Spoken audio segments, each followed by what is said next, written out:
When I look at what the world does and where people nowadays believe they can find happiness, I'm not sure that it's true happiness. The happiness of these ordinary people seems to consist in slavishly imitating the majority, as if this were their only choice, and yet they all believe they are happy.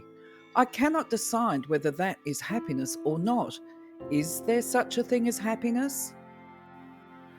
Good fortune is as light as a feather, but nobody knows how to pick it up. Misfortune is as heavy as earth, but nobody knows how to stay out of its way. The baby looks at things all day without winking. That is because his eyes are not focused on any particular object. He goes without knowing where he is going, and he stops without knowing what he is doing. He merges himself within the surroundings and moves along with it. These are the principles of mental hygiene. Study is to study what cannot be studied. Undertaking means undertaking what cannot be undertaken.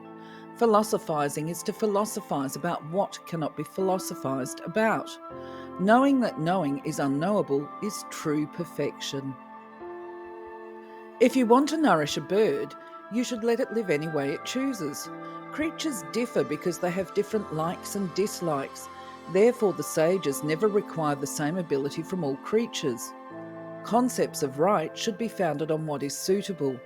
The true saint leaves wisdom to the ants, takes a cue from the fishes, and leaves willfulness to the sheep. Men of this world all rejoice in others being like themselves and object to others not being like themselves. Goods and possessions are no gain in his eyes. He stays far from wealth and honour. Long life is no ground for joy, nor early death for sorrow. Success is not for him to be proud of. Failure is no shame. Had he all the world's power, he would not hold it as his own. If he conquered everything, he would not take it to himself. His glory is in knowing that all things come together in one, and life and death are equal. The enlightened attention rejects nothing, nor welcomes anything. Like a mirror, it responds equally to all. During our dreams, we do not know we are dreaming. We may even dream of interpreting a dream. Only on waking do we know it was a dream. Only after the great awakening will we realize that this is the great dream. Easy is right. Begin right and you are easy. Continue easy and you are right. The right way to go easy is to forget the right way and forget that the going is easy. If you persist in trying to attain what is never attained, it is Tao's gift. If you persist in making effort to obtain what effort cannot get, if you persist in reasoning about what cannot be understood, you will be destroyed by the very thing you seek. To know when to stop, to know when you can get no further by your own action, this is the beginning. Let everything be allowed to do what it naturally does, so that its nature will be satisfied. When deeds and words are in accord, the whole world is transformed. My description of wisdom has nothing to do with benevolence and righteousness. It is to do with being wise in one's own virtue, nothing more. My description of being has nothing to do with benevolence and righteousness. It is that one should be led by one's innate nature and nothing more. True men are strong-willed, have dignity in their demeanour, serenity in their expression.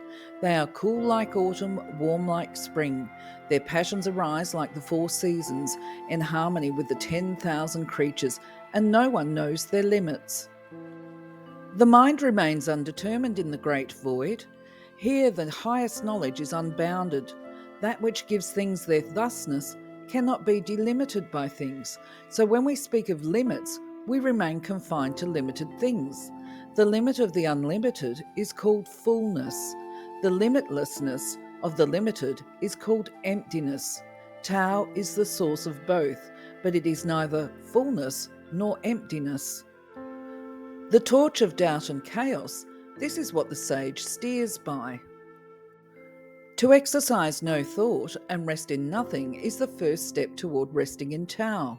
To start from nowhere and follow no road is the first step toward attaining Tao. The creature born is the creature dying.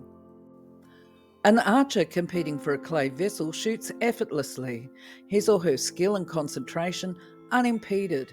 If the prize is changed to a brass ornament, the hands begin to shake. If it is changed to gold, he or she squints as if going blind. The abilities do not deteriorate, but the belief in them does, as he or she allows the supposed value of an external reward to cloud the vision. Make your will one. Don't listen with your ears, listen with your mind. No, don't listen with your mind, but listen with your spirit. Listening stops with the ears, the mind stops with recognition, but spirit is empty and waits on all things. The way gathers in emptiness alone. Emptiness is the fasting of the mind. The man who has some respect for his person keeps his carcass out of sight, hides himself as perfectly as he can. Luck implies an absolute absence of any principle. The portal of God is non-existence. All things sprang from non-existence. Existence could not make existence existence. It must have proceeded from non-existence, and non-existence and nothing are one. Herein is the abiding place of the sage. He who regards all things as one is a companion of nature. Right is not right, so is not so. If right were really right, it would differ so clearly from not right that there would be no need for argument. If so were really so, it would differ so clearly from not so that there would be no need for argument. Joy, anger, sorrow, happiness find no place in that man's breast, for to him all creation is one, and all things being thus united in one, his body and limbs are but as dust of the earth, and life and death, beginning and end, are but as night and day, and cannot destroy his peace. How much less such trifles as gain or loss, misfortune or good fortune? When you are identified with the one, all things will be complete to you. Forget the years, forget distinctions. Leap into the boundless and make it your home. If you have grasped the purpose of life, there is no point in trying to make life into something it is not or cannot be. The saying goes, the sage rests, truly rests, and is at ease. This manifests itself in calmness and detachment, so that worries and distress cannot affect him. Nothing unpleasant can disturb him. His virtue is complete, and his spirit is not stirred up. There is no bandit so powerful as nature. The interaction of the positive and the negative principles which produces the visible universe. In the whole universe, there is no escape from it. For all people strive to grasp what they do not know, while none strive to grasp what they already know, and all strive to discredit what they do not excel in, while none strive to discredit what they do excel in. This is why there is chaos. Although some things to be sometimes going up and sometimes descending, sometimes slipping away, nevertheless there is a reality, the same today as in the past. It does not change, for nothing can affect it. Could we not say it is one great harmony? So why shouldn't we ask about it?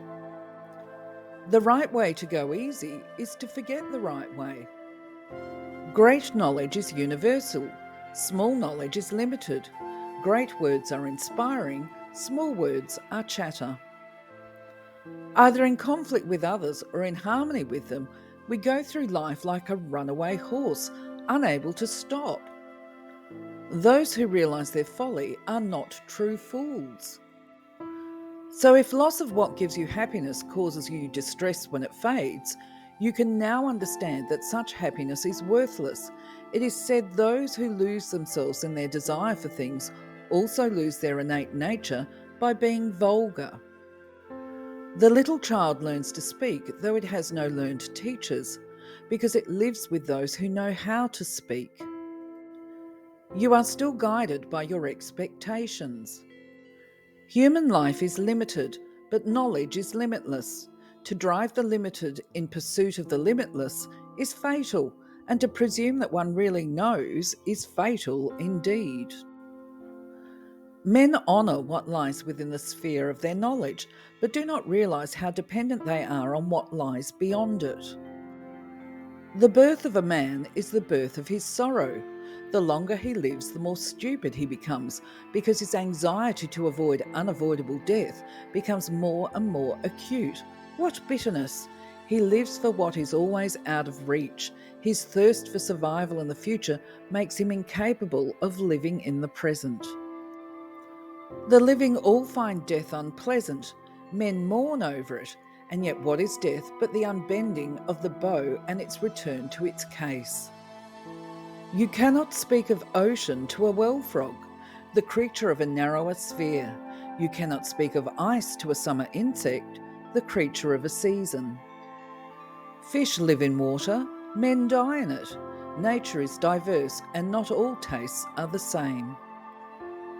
If one is true to one's inner self and follows its wisdom, who is without a teacher?